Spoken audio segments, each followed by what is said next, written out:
guys, welcome back to Miracles Channel. So, kali ini gue bakalan bahas soal penalaran verbal. Ada 10 soal yang buat itu Kania Cita Irlani. Lo bisa cek di Instagramnya dia, kayaknya dia masukin ke highlight gitu.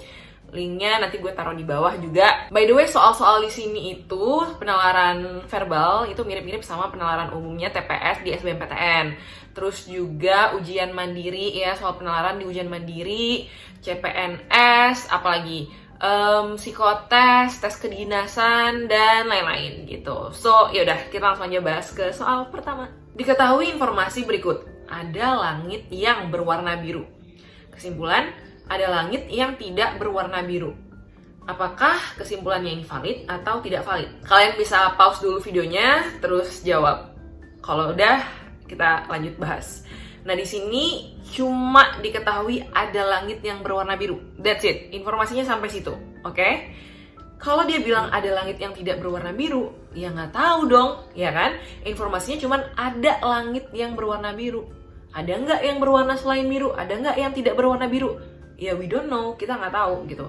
Jadi dalam logika itu haram hukumnya berasumsi. Kalau informasi yang diketahui cuma ada langit yang berwarna biru, that's it, titik.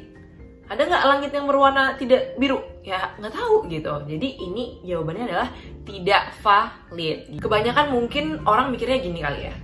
Ada, ini kan ekivalen dengan beberapa atau sebagian di soal penalaran tuh biasanya kayak gitu kan. Padahal sebenarnya arti dari sebagian dan beberapa itu kurang tepat. Ya, yang tepat itu ada, atau bahasa Inggrisnya there exists gitu. Minimal ada satu.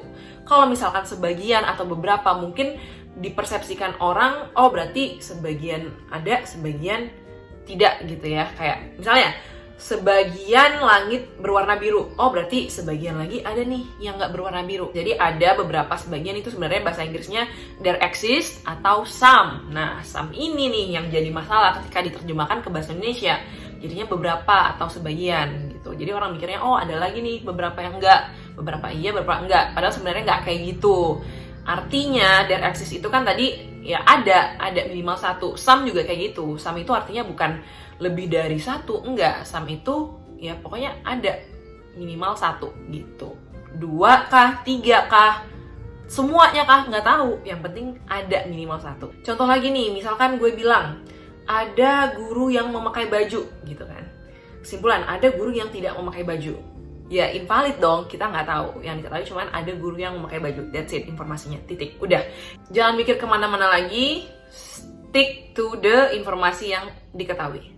Oke, lanjut nomor 2. Diketahui informasi berikut, semua orang punya setannya masing-masing, tinggal waktu bikin dosanya aja. Kesimpulan, semua orang pasti punya waktu bikin dosa. Di informasi, dia kan bilang tinggal waktu bikin dosanya aja. Tapi apakah pasti nih dia punya waktu bikin dosa? Belum tentu kan? Jadi kesimpulannya tidak valid gitu. Jadi dari informasi ini, iya benar semua orang punya setannya masing-masing. Tapi perhatiin kata-katanya, tinggal waktu bikin dosanya aja.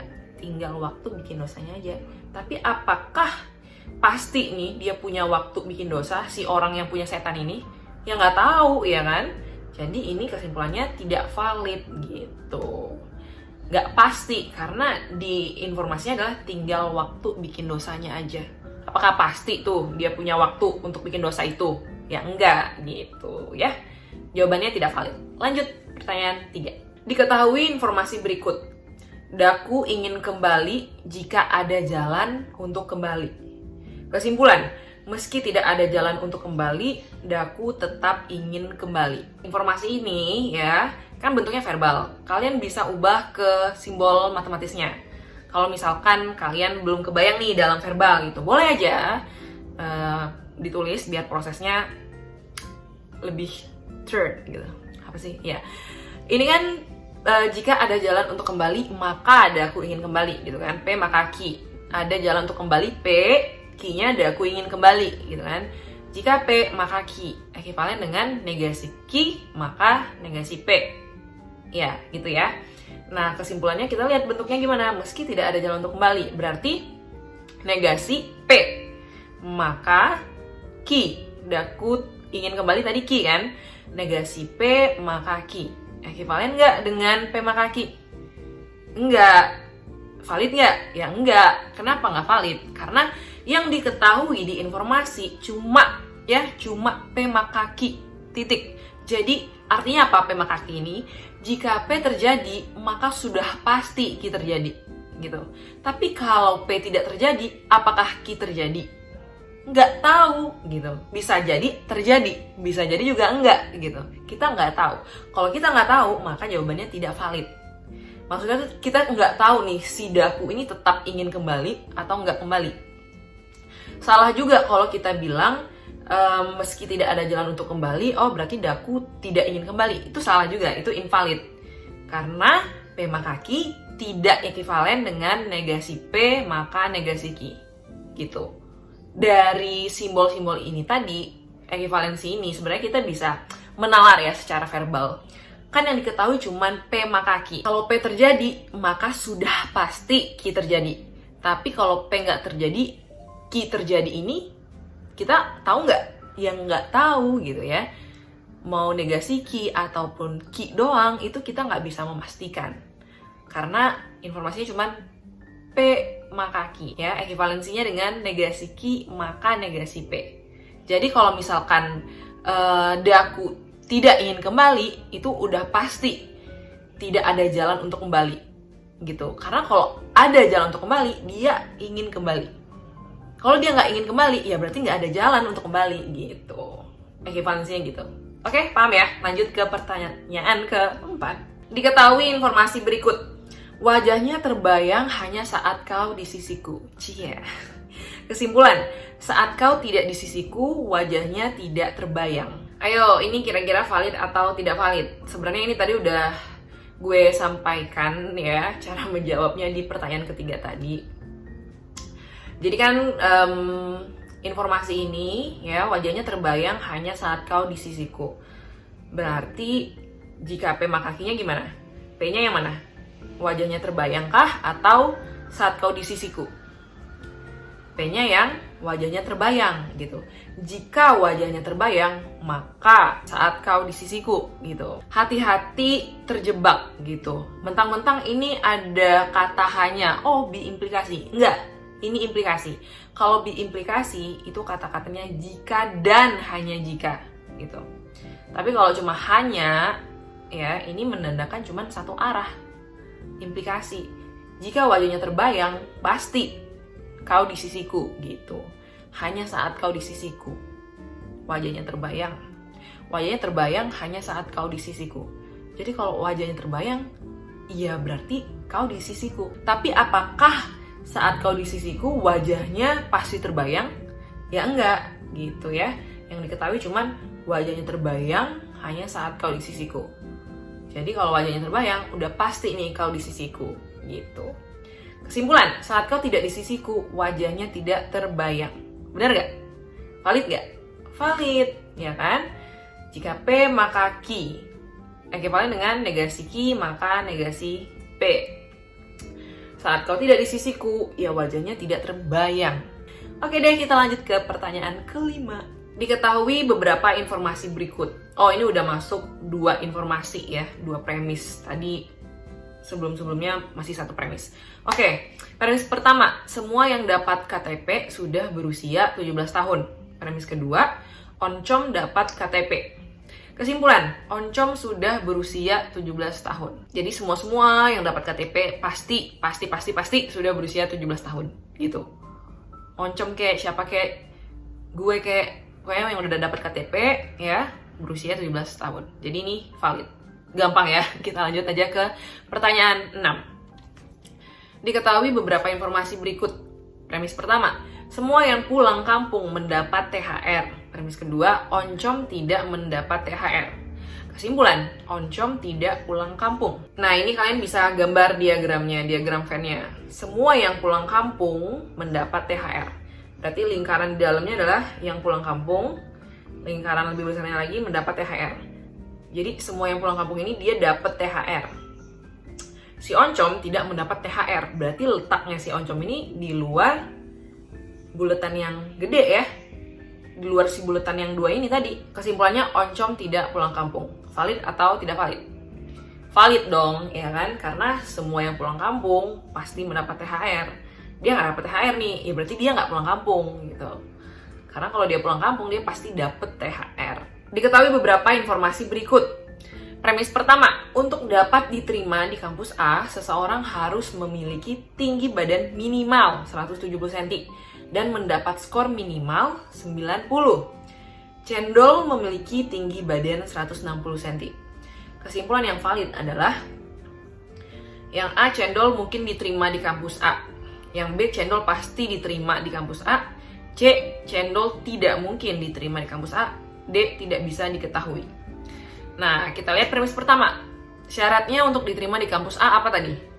Tinggi badan minimal 170 cm dan mendapat skor minimal 90. Jadi kalau si cendol atau siapapun ya yang mau diterima di kampus A, dia harus memenuhi 2 syarat ini.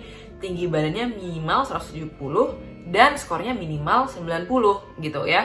Kalau salah satu doang yang dipenuhi, yang satunya lagi tidak terpenuhi, itu nggak bisa diterima gitu. Nah, cendol memiliki tinggi badan 160 cm. Sementara dia bilang tadi minimal 170 cm. Berarti udah gugur dong si cendol ya. Walaupun mungkin skor dia 100. Mendapat skor dia 100, tapi dia tinggi badannya 160 cm. Berarti tetap nggak memenuhi karena di sini dan ya, kecuali atau. Kalau atau, nah berarti mungkin dia bisa diterima. Karena kalau atau satu saja terpenuhi itu benar gitu. Berarti ini jawabannya yang mana? Yang C, cendol tidak mungkin diterima di kampus A gitu. Karena dia satu syarat aja udah gagal. Jadi ya nggak mungkin dia diterima. Oke, bisa ya? Kita lanjut ke pertanyaan 8. Masih ya, premis satunya masih sama. Untuk dapat diterima di kampus A, seseorang harus memiliki tinggi badan minimal 170 cm dan skor minimal 90. Premis kedua, cendol mendapat skor 95. Kesimpulan yang valid adalah A, cendol pasti diterima di kampus A. B, cendol pasti tidak diterima di kampus A. C, tidak bisa diketahui. Di sini premis kedua menyatakan bahwa cendol mendapat skor 95. Oke, tinggi badannya berapa? Nggak diketahui di premisnya gitu ya. Jadi jawabannya yang mana? Yang C. Bukan yang B. Hati-hati nih kejebak nih. Beberapa orang jawabnya B nih, kejebak. Karena mungkin mikirnya gini ya, diketahui cendol mendapat skor 95. Oh, berarti dia cuma terpenuhi 1. Berarti dia pasti nggak diterima di kampus A. Nggak kayak gitu. Memang yang diketahui cuma skornya ya kan, skornya 95. Tapi dari situ kita nggak bisa ngejudge ini pasti tidak diterima atau pasti diterima, ya kan? Karena nggak ada informasi tinggi badan gitu. Jadi jawabannya yang C, tidak bisa diketahui. Karena informasinya nggak cukup untuk menjawab dia pasti diterima atau pasti tidak diterima gitu. Ingat, kuncinya dalam logika, dalam penalaran, nggak boleh berasumsi. Jadi kalau yang dikasih tahu cuma ini, skor 95, apakah kita bisa membilang dia pasti tidak diterima? Ya enggak ya. Makanya jawabannya tidak bisa diketahui, yang C gitu. Oke, 2 soal terakhir. Nomor 9. Masih sama premis satunya ya. Seseorang harus memiliki tinggi badan minimal 170 cm dan mendapat skor minimal 90. Premis keduanya, cendol mendapat skor 95 dan tinggi badan 170 cm. Kesimpulan yang valid. Ayo, yang A, cendol mungkin diterima di kampus A. Yang B, cendol pasti diterima di kampus A. C, cendol tidak mungkin diterima di kampus A. D, tidak bisa diketahui. Ayo, coba kalian jawab. A, B, C, D. 5, 4, 3, 2, 1. Iya, jawabannya yang mana? Jawabannya yang A. Kenapa yang A? Kenapa tidak yang B? Karena ada yang DM gue, Kak ini kan yang B dong. Dia kan skornya udah 95 nih. Memenuhi ya, skor minimal 90. Dia dapatnya 95. Oke, checklist. Terus dia tinggi badannya 170.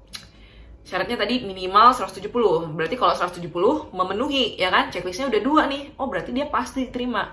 Ya enggak. Karena, ya, baca lagi premis satunya. Untuk dapat diterima di kampus A, cendol harus memiliki tinggi badan minimal, skor minimal. Dia udah memenuhi nih dua ini tadi, tinggi badan minimal dan skor minimalnya, ya kan? Tapi apakah dia pasti diterima? Ya enggak gitu. Jadi jawabannya yang A, cendol mungkin diterima di kampus A. Kenapa mungkin? Ya dia memenuhi nih dua syarat itu tadi. Tapi apakah dia diterima atau nggak diterima? Ya kita nggak tahu, we don't know gitu. Misalkan ada syarat gini, untuk dapat diterima sebagai pramugari Garuda, seseorang harus memiliki tinggi badan minimal 170 dan perempuan gitu ya.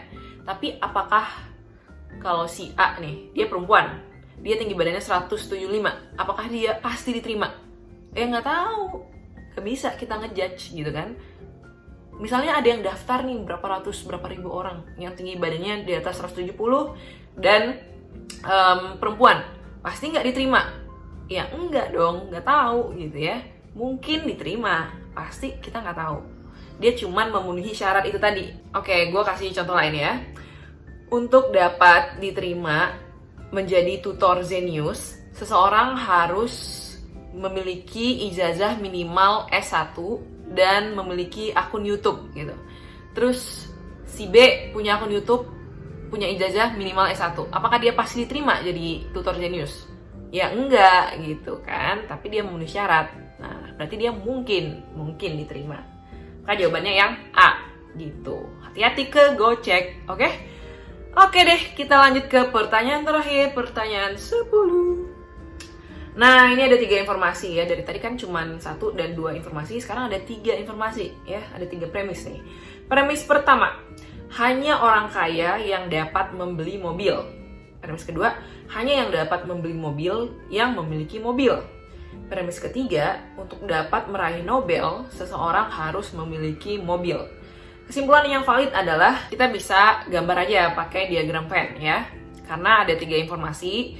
Mungkin kalau misalkan lo ngebayangin si verbal ini ya, 3 kalimat ini di otak nggak ditulis mungkin agak bingung. Atau mungkin kalau lo nggak bingung ya go ahead jawab. Tapi kalau mau ditulis bisa lo gambar diagram Venn. By the way, gambar diagram Venn ini nggak mesti lo coret-coret ya. Lo bisa gambar di otak lo gitu ya. Hanya orang kaya yang dapat membeli mobil. Berarti hanya orang kaya yang dapat membeli mobil. Mobilnya di tengah. Mobilnya di dalam orang kaya. Hanya orang kaya yang dapat membeli mobil. Hanya orang kaya yang dapat membeli mobil. Hanya yang dapat membeli mobil yang memiliki mobil. Berarti di dalam lingkaran yang dapat membeli mobil, kita gambar lagi nih lingkaran yang memiliki mobil gitu. Premis ketiga, untuk dapat meraih Nobel, seseorang harus memiliki mobil. Berarti di dalam lingkaran memiliki mobil lagi tadi, gambar lagi dapat meraih Nobel gitu kan. Jadi ada 4 lingkaran ya. Kesimpulan yang valid ya, yang valid adalah A, orang kaya pasti meraih Nobel. Valid nggak? Tadi orang kaya kan lingkarannya paling gede nih, yang paling luar ya. Meraih Nobel yang kecil di dalam. Berarti orang kaya pasti nggak meraih Nobel? Ya enggak, tapi kalau dia meraih Nobel, udah pasti orang kaya gitu. Maka yang A tidak valid. Yang B, orang yang tidak dapat meraih Nobel pasti tidak kaya. Jelas-jelas invalid, ya kan? Karena kaya itu lingkarannya lebih gede daripada dapat meraih Nobel. Jadi kalau dia tidak dapat meraih Nobel, ya belum tentu dia tidak kaya. Jadi dia kaya. Di sini dia titiknya, di dalam lingkaran si kaya tadi. Jadi yang B tidak valid. Next, yang C.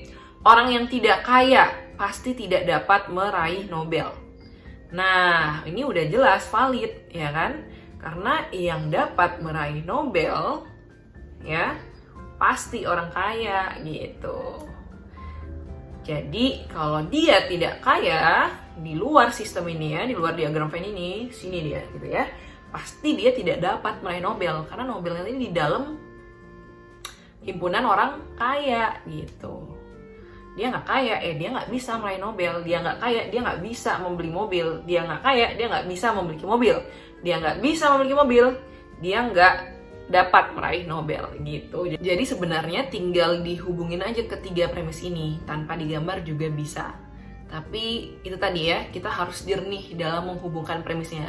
Jangan sampai ada kecelek apa sih bahasanya?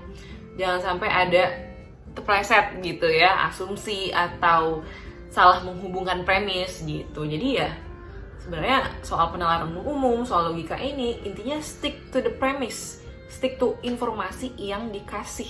Ya udah, tinggal hubungin aja. Simpulannya kita tarik dari premis-premis itu tadi. Gitu deh. Oke guys, thank you so much yang udah nonton videonya. Semoga 10 soal yang gue jelasin tadi bisa dipahami penjelasannya. So next time kalau gue bahas soal lagi, ya levelnya udah bisa makin naik ya, dan bisa lebih dimengerti gitu. Gue juga sering ngadain kuis logika dan matematika juga di Instagram gue, follow aja @miraclesitompul. Kalau lo mau follow Twitter, TikTok gue juga boleh, username-nya sama @miraclesitompul. So yeah, I'll see you guys on my next video. Bye bye.